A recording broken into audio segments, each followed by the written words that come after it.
or 3, a steel cage death match.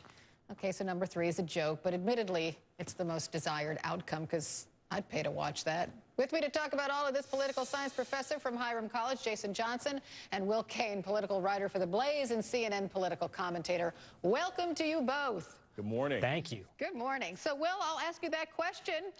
What is the way out of this mess?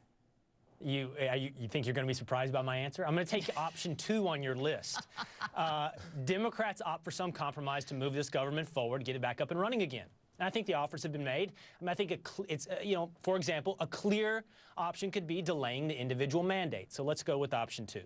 Okay, so Jason, sounds kind of reasonable. John Boehner said at the top of the hour, I want to have a discussion with the president. Everything's on the table, so why can't one of those things be Obamacare?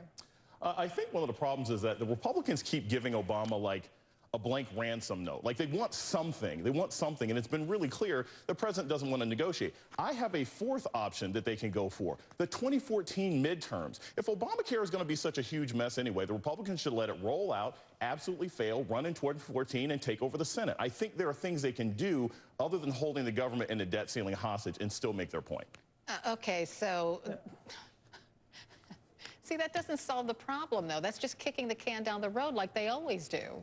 Well, not necessarily, because what it does is if you can take control, you increase your control of the House, take control of the Senate, you can actually make more of a legislative point, because the president will then be trapped with trying to argue with 2 houses of Congress rather than having that stopgap with Harry Reid. And I think that's a good and democratic way for the Republicans to move forward. Well, this is a Democrat. What's going on right now is a democratic process. Look, it's interesting. For much of this debate over the government shutdown, it has been on the right, with the right, between those on the right, on whether or not this is a good strategy. But when I encounter arguments like the one Jason's making, they need to be clarified. First of all, there are 2 arguments made against the legitimacy of a government shutdown and extracting demands from President Obama. One is this idea that we had an election. President Obama was reelected in 2012, and therefore the argument is over. But there were also many members of the House of Representatives that were also elected in 2012. And before that, in 2010, did they not come in with an electoral mandate? Did they not come in with responsibilities to constituents? The idea that President Obama's election ended this debate is silly.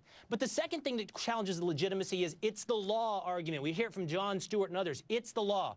There are many laws, many bad laws, from Jim Crow laws before to silly laws today, and that doesn't mean that's an argument ender. Look, well, I'm sorry. Hold on, let Jason respond to this. President Obama himself that doesn't has chosen... make any sense one way or another. Look, this is very, very simple. What it illustrates, Jason, is that it's the law, and then you isn't can an make argument. your point. And I didn't say the law is an argument. I said that there are other strategic ways this can be done, because I'll be honest with you, they're representing the citizens in their constituencies. They're also representing the United States and holding the entire U.S. economy, putting workers on furlough, and holding the global economy on hostage because you don't like a particular policy as a violation of the oath that you take to represent this country. That's the argument here.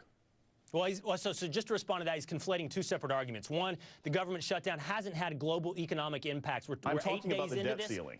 Okay, then transition. We're having a separate argument now. It's not about the shutdown. And I agree with you about the debt ceiling. You don't hold the debt ceiling hostage. Going over the debt ceiling would have global impacts. But it's important. It's important for people to separate these 2 issues. It's important not to conflate them and rush to the conclusion you want to lead to, which is Republicans are so silly. It's actually important to understand what we're debating.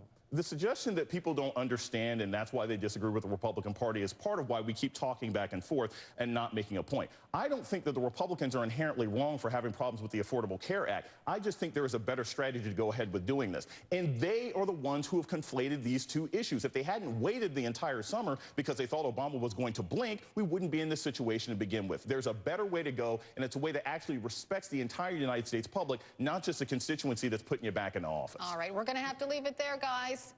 Thanks so much for the spirited conversation. Jason Johnson, Will Cain. Still to come on the newsroom, parts of Washington closed for business, and that means thousands are not working during this shutdown. Up next, how one family is dealing